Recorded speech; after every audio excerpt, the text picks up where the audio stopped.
자, 그런데 선생님 왜 그래요? 삼산학교의 말씀이에요. 저 대신에 들어온 급사가 저보다 근력이 더 세게 생겼었죠?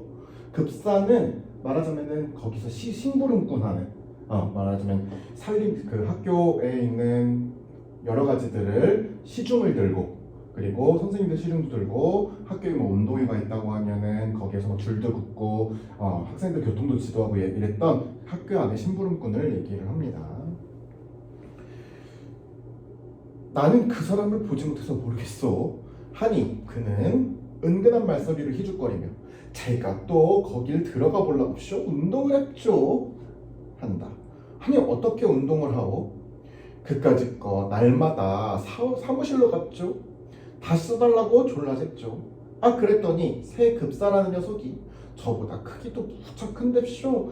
이 녀석이 막 불끈댑디다 그려. 그래 한번 싸움을 해야 될 것 같은데쇼. 그 녀석의 근력이 얼마나 센지 알아야 덤벼들 텐데쇼. 라고 했어요. 그러니까 지금 황수건은 자기 자신이 힘이 없어가고 힘이 지금 들어온 새 급사보다 약해서 자기가 쫓겨난 줄 알아. 자기가 일을 못해서 쫓겨났는데 그럴 만큼 좀 단순해요. 그렇지 못 모르고 데리다가는 매만 맞겠지 하면서 좀 얼토당토하는 얘기에도 맞장구를 쳐줍니다. 나라는 사람도 나름대로 호의적인 태도를 보이면서 인정 많은 그런 모습들을 보여요. 하니 그는 한 걸음을 다가서면 또 은근한 말을 한다. 그래서쇼 옛 저녁에는 큰 돌멩이를 하나 굴려다가 삼산학교 대문에다 놨었죠. 그리고 오늘 아침에 가보니까 없어졌는데쇼. 이 녀석이 나처럼 억지로 굴려다 버렸는지 번쩍 들여다 버렸는지 그만 못 봤거든요쇼. 제 얘기를 그랬습니다. 커다란 돌을 자기가 낑낑낑낑 해가지고 학교 앞에 정문 앞에다 놔뒀어. 그러고서는 새벽에 가서 몰래 관찰하려고 했어. 이 새로운 급사가 번쩍 들어가지고 휙 다른 데다 갖다 놓는지 아니면 자기처럼 낑낑거리는지 힘을 실험하기 위해서 이런 방법을 썼습니다. 하고 머리를 긁습니다. 그러더니 갑자기 무언가를 생각하는 손뼉을 탁 치더니 그런데쇼 제가 온 거입쇼. 댁에서는 우두를 넣지 말라고 왔었죠. 우두는 그 천연두 백신이야. 곰보가 되는 거를 막아주는 말하자면 그 주사예요. 근데 그 주사를 맞지 말래. 아니 우두를 왜 넣지 말란 말이오? 아니 요즘 마마가 다닌다고 모두들 우두들을 넣는데쇼. 우두를 넣으면 사람이 근력이 없어지는 법인데쇼. 하고 자기 팔을 걷어서 우두짜리를 보이면서 이걸 보십시오. 저도 우두를 이렇게 넣었기 때문에 근력이 줄어들었쇼. 자기가 힘이 없는 게 그 천연두 주사를 맞았기 때문에 그런 거라고 생각이 든대. 아니 우두를 넣으면 근력이 준다고 누가 그럽니까? 이렇게 물으니 그는 싱글거리고 제가 생각했었죠 한다. 아니 왜 그랬어? 하고 괜히 저 아래 윤금보라고 하나 있는데쇼. 그 기운이 장산데쇼. 그 삼산학교 그 녀석도 우두만 넣었다면 그까짓 거 무서울 것 없는데쇼. 그걸 모르겠는데쇼. 막 했어요. 지금 막 횡설수설해요. 윤금보는 왜 나오고 갑자기 천연두를 맞았는지 안 맞았는지 모르는 새 급사 얘기는 갑자기 왜 꺼내고. 그래서 어쨌거나 말에 주변 머리가 전혀 없어요. 나는 그렇게 용한 생각을 하고 일러주러 왔으니 아주 고맙소 라고 하면서 황수건은 이 말하자면 어리석고 우둔한 황수건에 대해서도 그렇게 싫어하는 감정보다는 그냥 이웃이라고 생각하면서 호의롭게 대합니다. 그는 좋아서 벙긋거리며 머리를 긁었습니다. 그래 삼산학교에 다시 들어가기만 기다리고 있는 거요? 하고 물으니 돈만 있으면 그까짓 거 누가 고스카이 노릇을 합니까? 미천만 있으면 삼산학교 앞에 가서 버젓이 장사를 할 텐데쇼.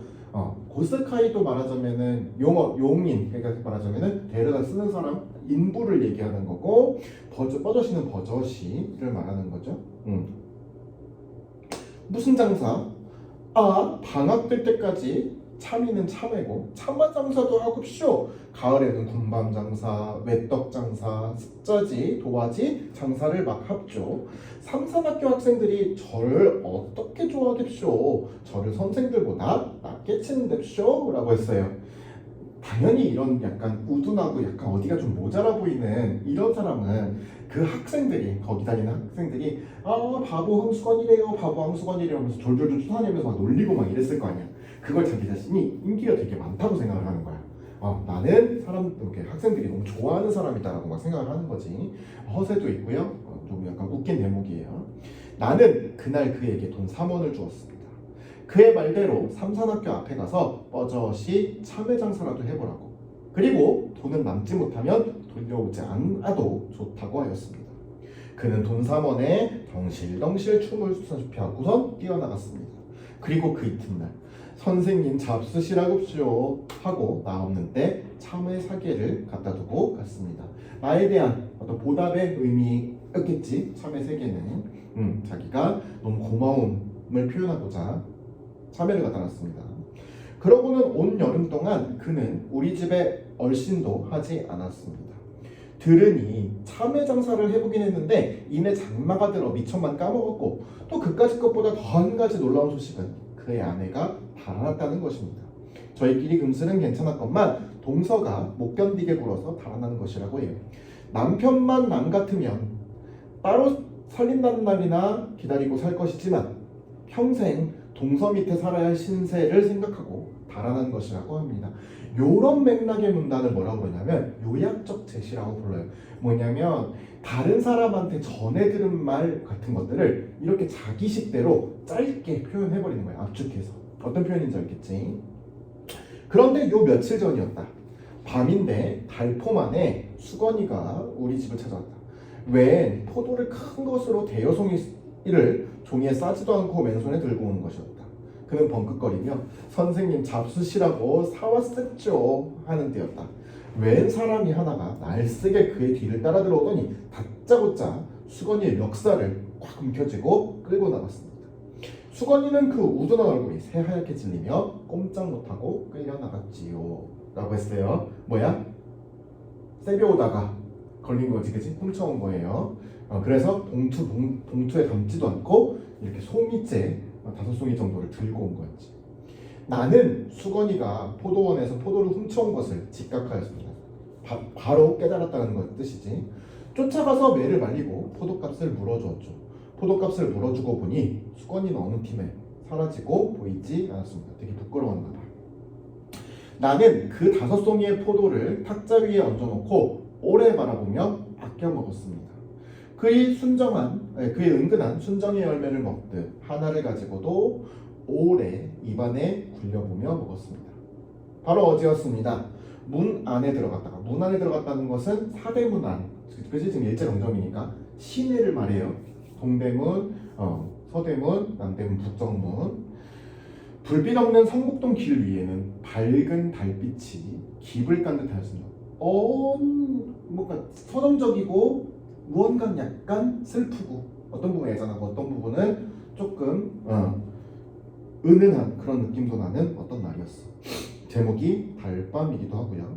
그런데 포도원길을 올라가노라니까 누가 맑지도 못한 목청으로 사케와 나미다카 다메키카와 같은 일본 가요를 막 부릅니다. 뜻은 술은 눈물인가 한숨인가 라는 노래 가사예요.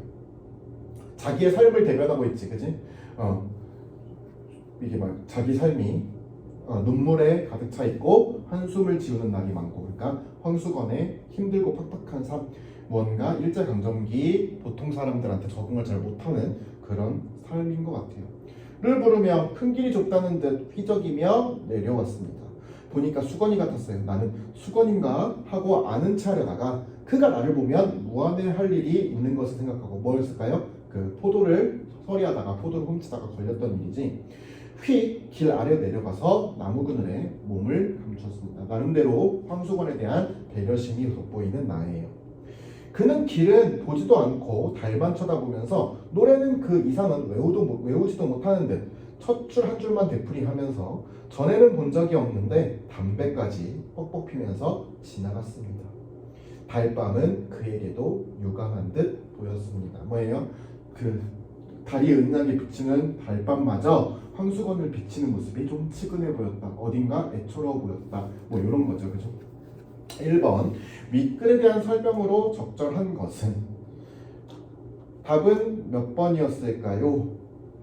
답은 1번. 인물의 말과 행동을 제시함으로써 인물의 성격.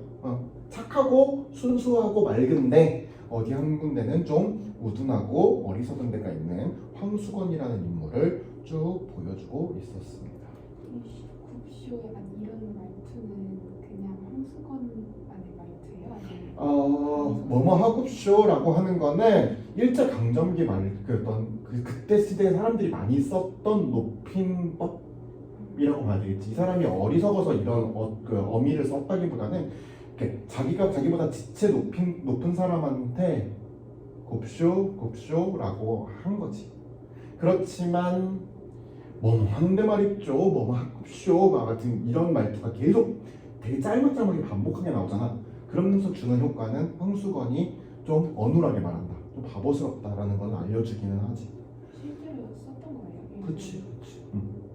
그게 왜 그러냐면 조선 대한제국 여기 올 때까지 신분제 사회였잖아. 특히 조선시대 말까지. 이게 막 전근대 현대로 그러니까 근대로 오기 전까지는 신분제 사회였다 보니까 거기에서 일제강점기에 온 건 얼마 안 됐거든. 그러다 보니까 그 지체 높은, 말해서 공부한 사람들 지체 높은 양반처럼 생각이 드는 거지. 그러니까 자꾸만 이런 말투가 나오는 거야. 마치 그 평민천민이 양반들을 대하는 말투처럼. 일제강점기는 그 근대랑 얼마 차이가 안 났으니까. 2번, 보기를 참고로 할 때 윗글을 이해한 내용으로 적절하지 않은 것은 이태준의 소설에는 사회의 중심 인물이 아닌 소외받고 불우한 처지의 인물을 주인공으로 설정하는 경우가 많습니다. 이들은 대부분 어리숙하지만 순수하고 따뜻한 품성을 지니고 있어요. 소설 달밤에서도 이러한 작가의 경향이 잘 드러납니다. 작가는 황수건이라는 인물을 바라보는 나의 따뜻한 시선을 통해 인간적인 정이 사라져가는 세태에 대한 비판의식을 드러내고 있습니다. 자, 여기서 답은 몇 번이었을까요? 적절하지 않은 것인데.